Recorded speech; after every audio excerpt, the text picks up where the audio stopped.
Welcome to the Amazing Authorities Podcast, where game changers, visionaries, and category leaders share how they built their brands, platforms, and global influence. Your host is Mitch Carson, international speaker, media strategist, and creator of the Instant Authority System. If you're ready to learn from those who've done it and want to become the go-to expert in your space, you're in the right place. Sara M. is our guest today from Florida, but she's got an interesting story that goes back to 1975. And I want to just jump right in, Sara.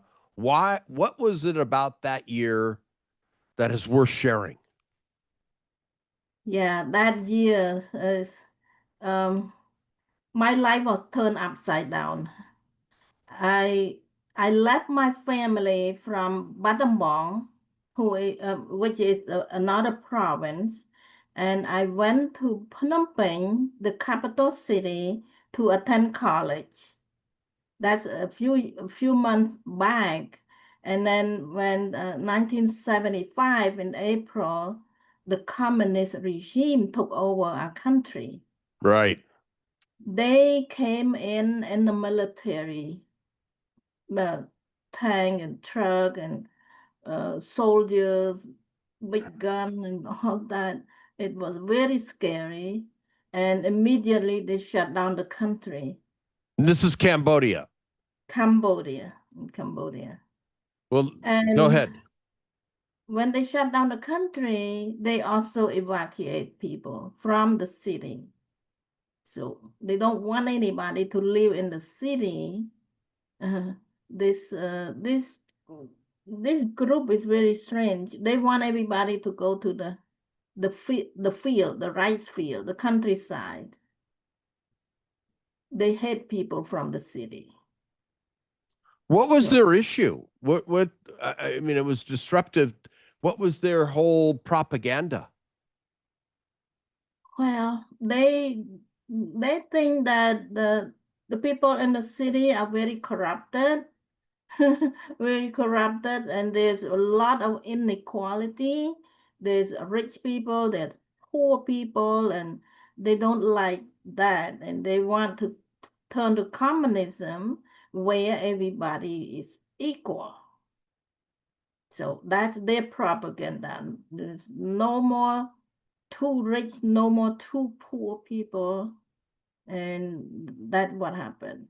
So everybody would be treated equally. And where's Cambodia today? Cambodia, right now, it look like free, look like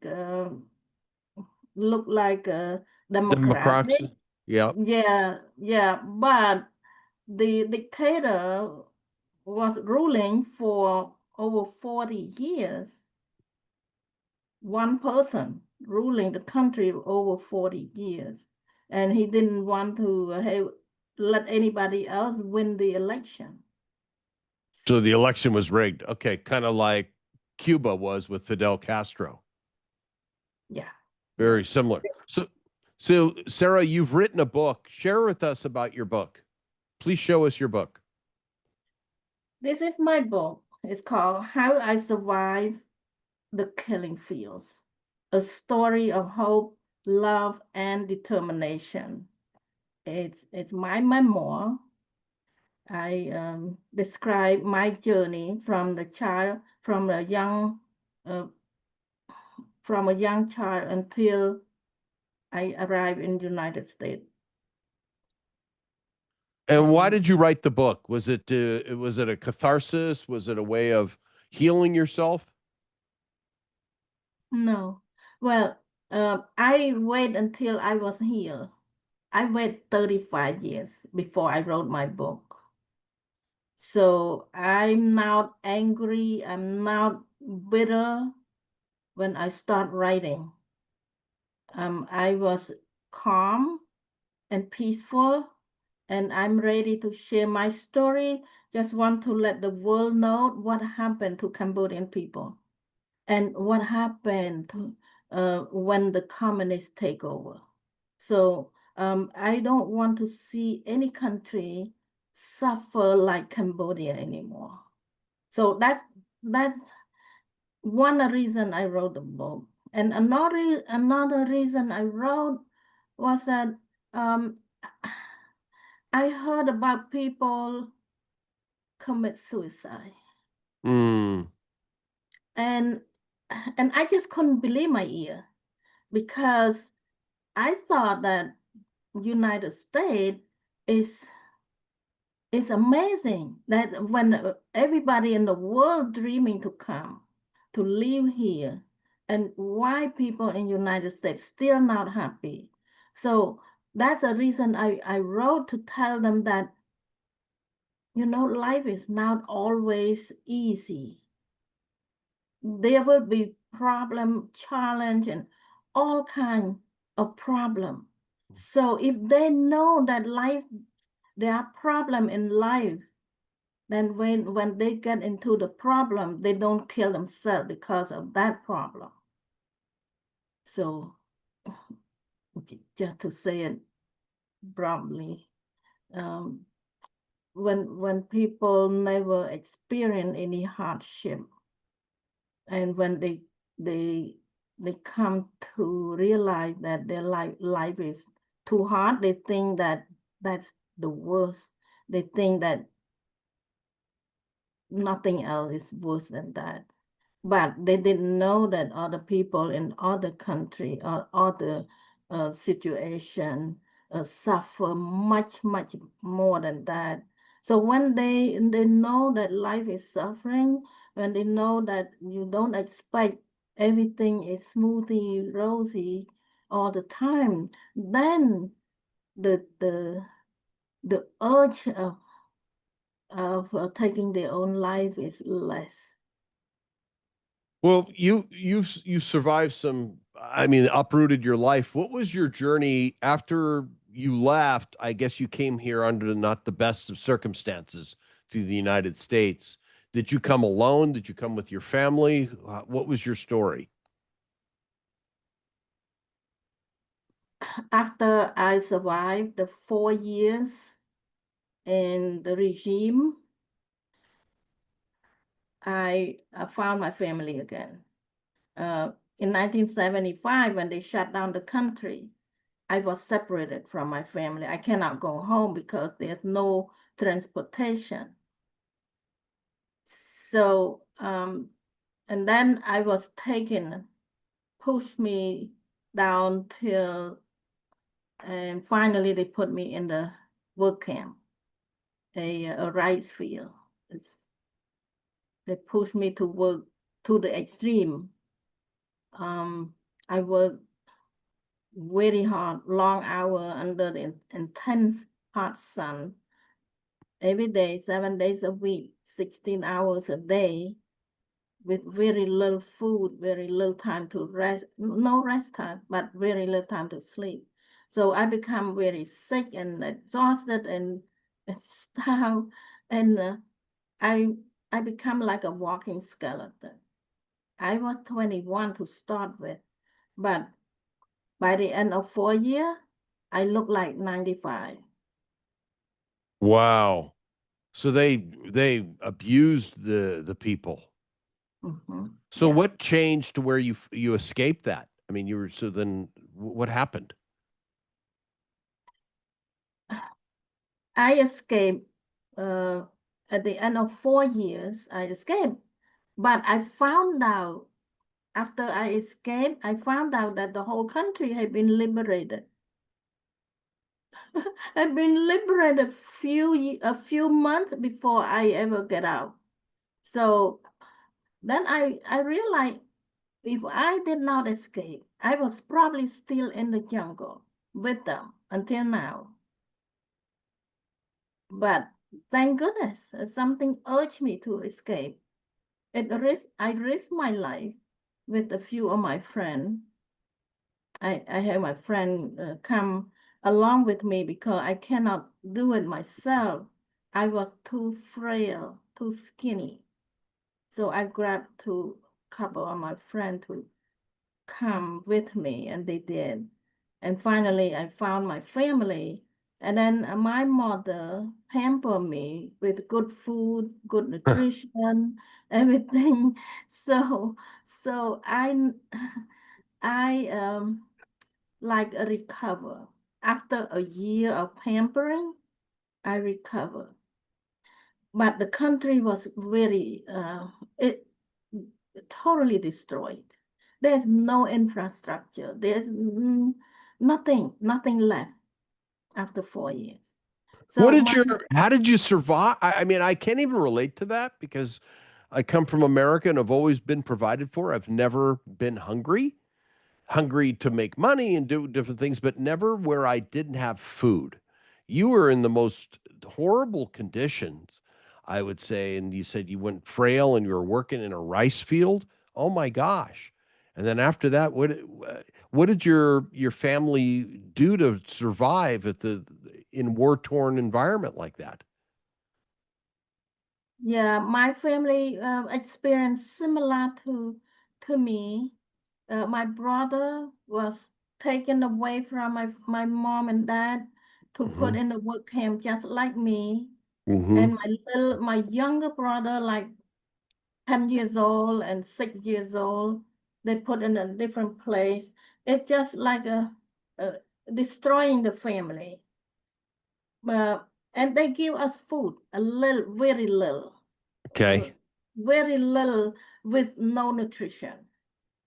Talking about nutrition, they just give us rice and a little bit of the watery soup with very little fish in it, and maybe a few pieces of watercress. Just Mm. just that, just a few spoon of soup with some rice. And uh, after you eat like that for years, you your body cannot function normally. Like I become night blind. The night blindness is a strange condition when you don't have enough nutrition. For me, it attacked my vision. I could not see anything at night. Wow. So that's Wow. just one example how when you are malnutrition, you experience very challenging condition in your body. So Well, so your yeah, mother pampered you after being away for 4 years. That must have been nice. And did your brother and your other siblings come back around as well once the yeah, company was or country was liberated? It was nice to yeah. have the unity. Is your family together today, or in the U.S., or are they still in Cambodia? They are in the U.S. I'm the first one who um, get out through a very difficult way because there was no airplane, no bus. We had to cross the border. As you know, that Thailand and Cambodia is next door to each other. Sure. So we crossed the border. I I crossed the border with one other relative, and when we get to Thailand, there was a tent that was created, established by United Nations. It's a refugee camp. And So how long were you there? I was there more than a year. Wow, in Wait, Thailand. Wow. yeah, in the border. Um, the United Udon? Nations, Were you in Udon, Tawny? it's called Cowie Down. Okay. Yeah, because I know I've been to Cambodia when I was I live in Thailand, so I did the visa run. So I flew up to Udon Thani and then went over to Cambodia, just got the stamp and turned around and came back. Yeah. Yeah, I don't know much. All I know is I got to the border and then wait until nighttime. A few of us band together, you know, my one of my relative and me, and then wait for a few more people to To join to you. to join us and go together at nighttime. Yeah, And then after a year, you emigrated to the United States. yes. How was that? I don't think you took a bus. That's a long flight. It's a long flight. Oh my goodness. I swear, I say, I will never fly again. I, I, I have air sickness, just like I thought I'm dying. Yeah, so you ended up in Florida, or did you go somewhere else first? No, I arrived in Connecticut. Oh, Connecticut. Okay. Yeah, just before winter. Oh, wow. Wow. Well, you had a different experience from hot, muggy, humid environment to bitter cold. Wow. Welcome to America, Sarah. My gosh, that would have been a shocker. So, what year did you arrive here in the US? 81. 81. Okay. Yeah. And then your life forward, did you end up having a family yourself? Yeah, after I did a few things. I got myself a job. I went back to school to get my college education, get a good Excellent. job. Yeah, get a good job, and then brought my family over. Wow. Okay.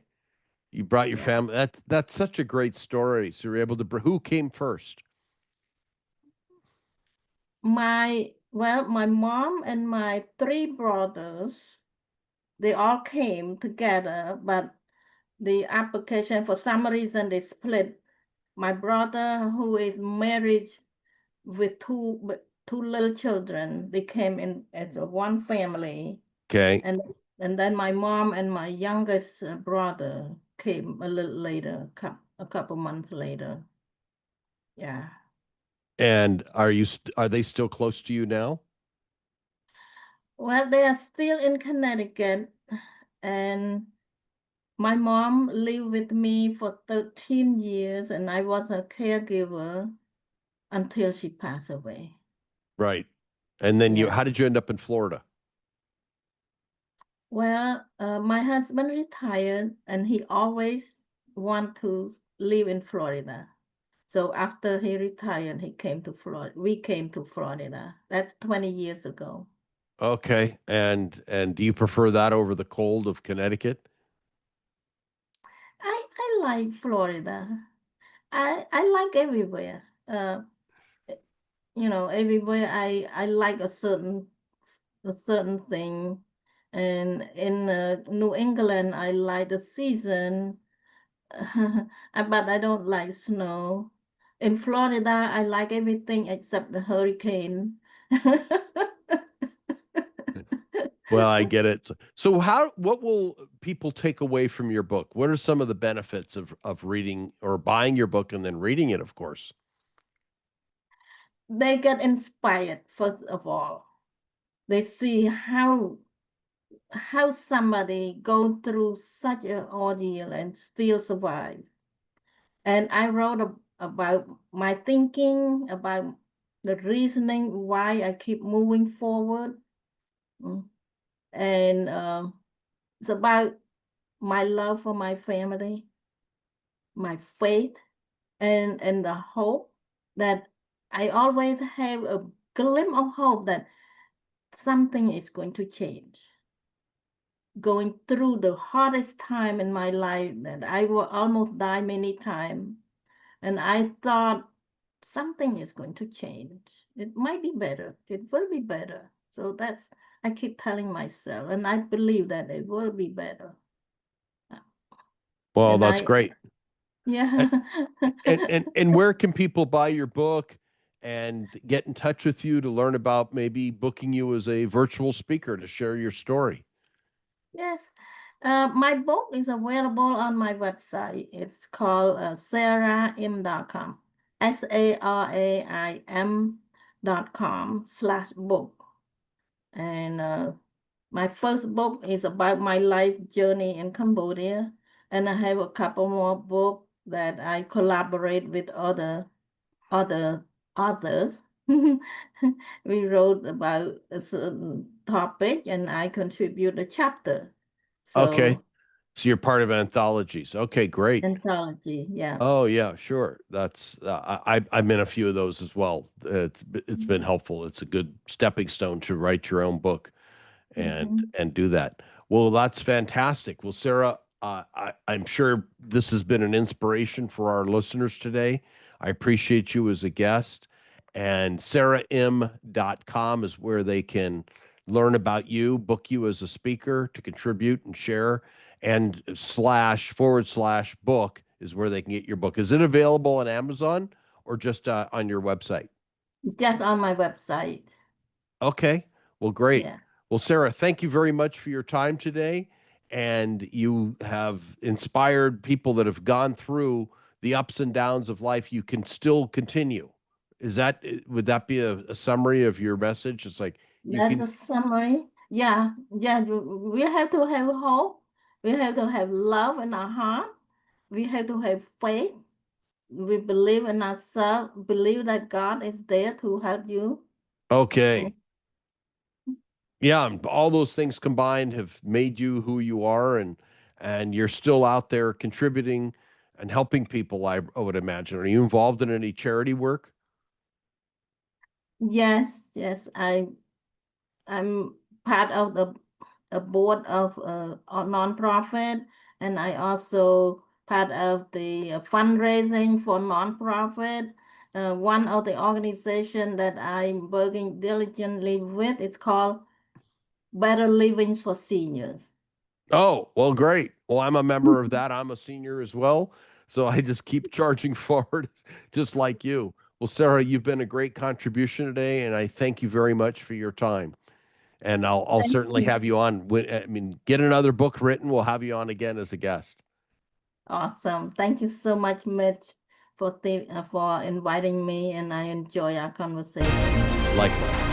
Thanks for tuning in to the Amazing Authorities Podcast.